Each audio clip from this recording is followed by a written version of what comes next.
devenir vos maisons.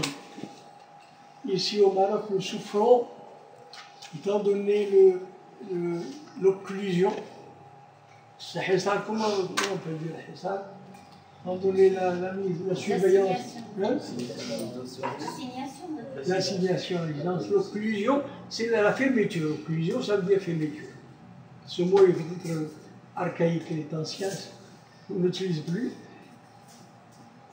Nous souffrons du manque de locaux pour nous réunir. Les mosquées ici sont nationalisées. Ils sont ouverts juste quelques minutes pour qu'on vole un peu la prière, pas voler, c'est pas le mot que je cherche.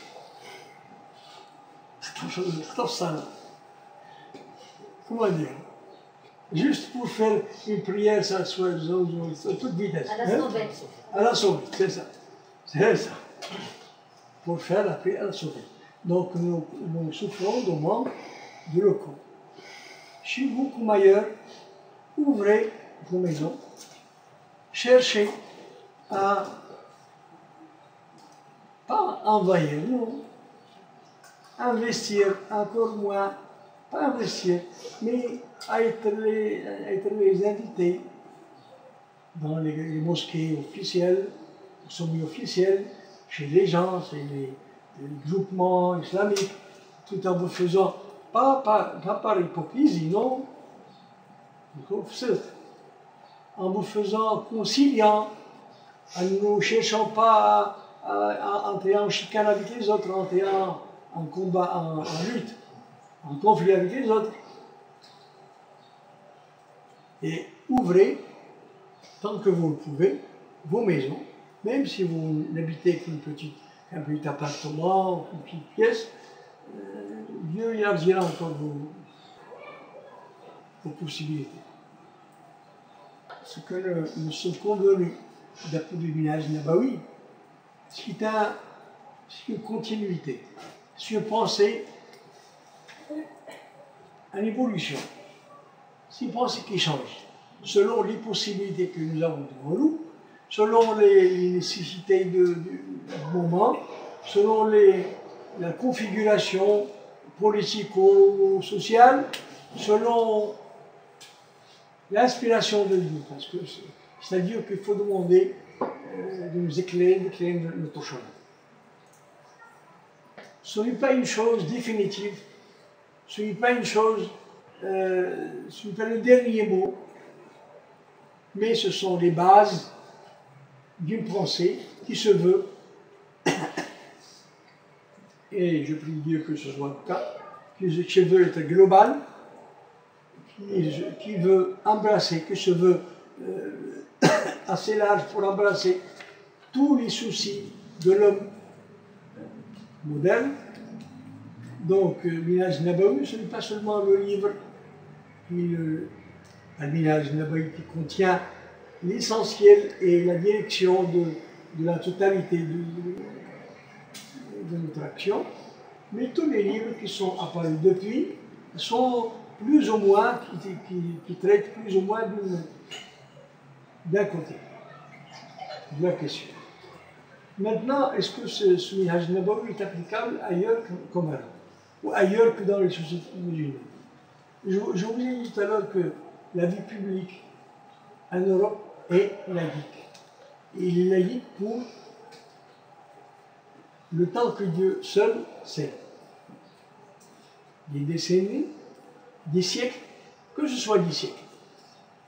Que cela ne nous décourage pas. L'homme moderne est perdu. Sa civilisation est finie. Il s'est rempli de choses, d'inventions, mais il y a toujours cette soif du sens. Les sages de l'Occident cherchent un sens à la vie. Et ils se rendent compte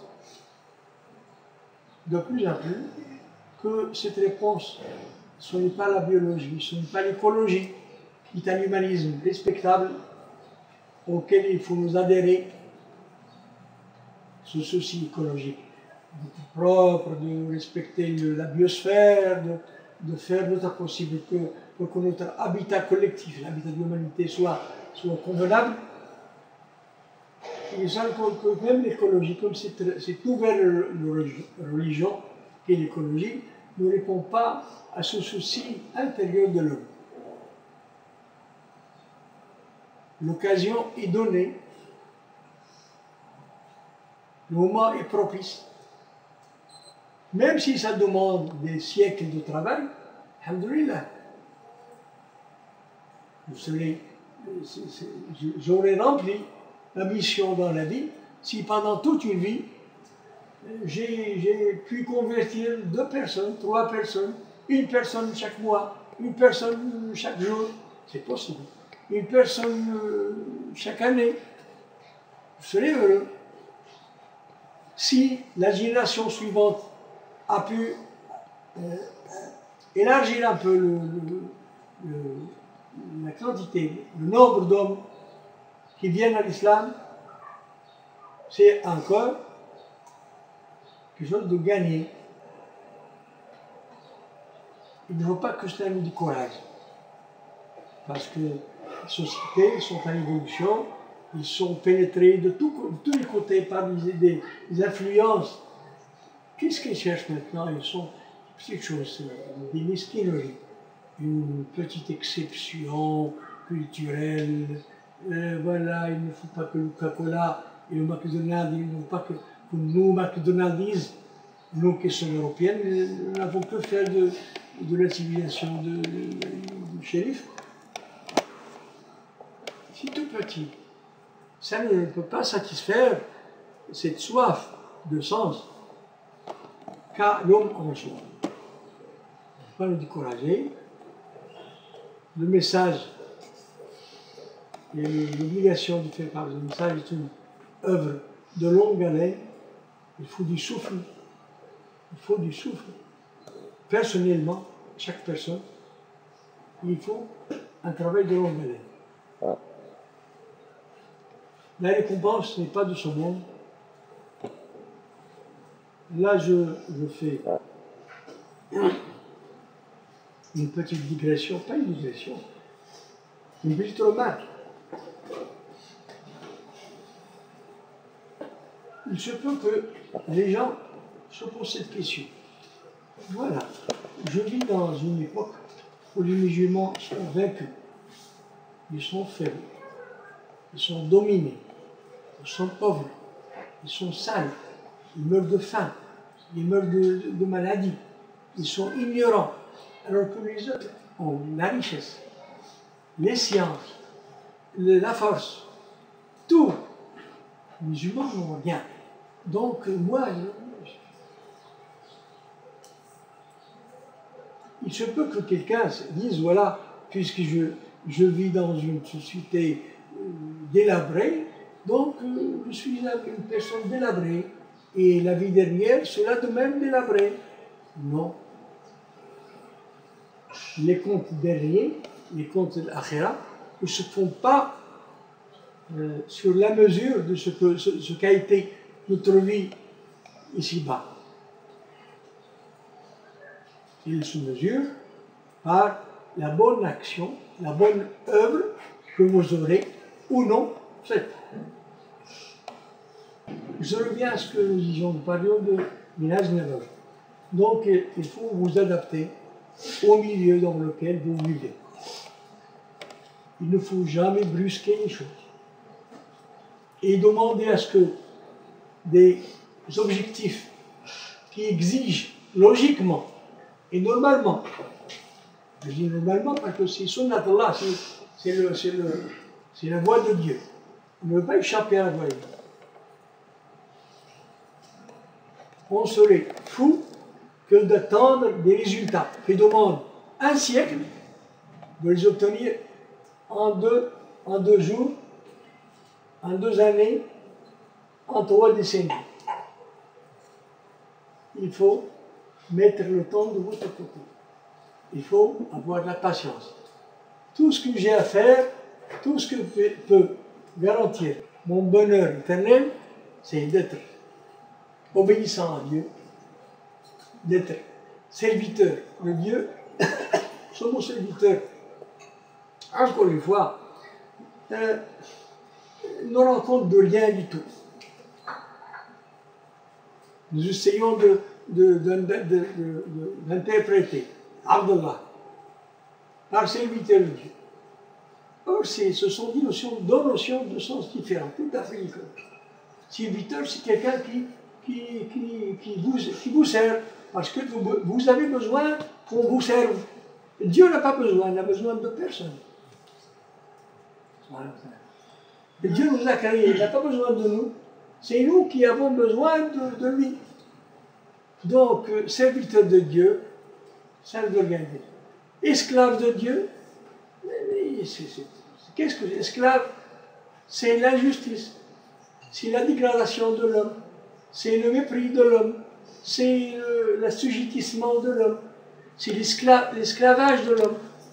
Ça ne rend compte de rien. Donc, être Abdallah, être aux ordres de Dieu, c'est plus proche encore. Peut-être, je ne sais pas. Il faut y réfléchir. En étant aux ordres de Dieu et de son prophète, en étant présent, toujours avec la présence de Dieu, la présence toute proche et toute rapprochée de ma rencontre avec Dieu. La mort, c'est demain. Désabusez-vous, vous qui, je ne dis pas que c'est encore loin, j'ai encore 25 ans, 30 ans, 20 ans, c'est lointain là. Ça n'existe même pas. Votre physique, votre jeunesse peut vous tromper. C'est demain la mort, demain. La parole de monsieur de cette sagesse de Sayyidina Amr ibn al-As, أما الدنيا كأنك تعيش أبدا ومن آخرتك كأنك تموت غدا. Vous pouvez traduire? Travaillez pour votre vie quotidienne comme si vous vivez éternellement. Travaillez pour l'akhira comme si vous mourrez demain. Il faut faire en sorte que votre action ici-bas ne soit pas une action vaine. Parce qu'il y a des gens qui peignent. Remarquez un peu, observez un peu les Européens. Les Américains encore plus. Les Allemands et les Japonais encore plus et plus. Ils travaillent. Ils sont des bourreaux de travail. Ils travaillent. Ils travaillent. Ils n'ont pas le temps. J'ai oublié, il y a un mot par lequel on désigne les gens qui se suicident par le travail au Japon. Qui, quand on meurt, à force de surtravailler, de travailler plus qu'il nous faut, ils peignent le travail. Même les Espagnols, qui étaient le symbole il y a quelque temps de la lassitude, du farniente. Le farniente, c'est un mot italien, je crois. Farniente. De ne rien faire, de la sieste et de la paresse. Et maintenant, travail. Travail. Nous, musulmans, il faut travailler pour la vie, parce que les musulmans ont besoin qu'on travaille intellectuellement, physiquement. Il faut conquérir. Il faut conquérir les sciences, les technologies, en même temps qu'on est en enquête de Dieu. Il faut conjuguer les deux recherches. Rechercher Dieu et puis travailler. Il faut gagner quelque chose pour notre société.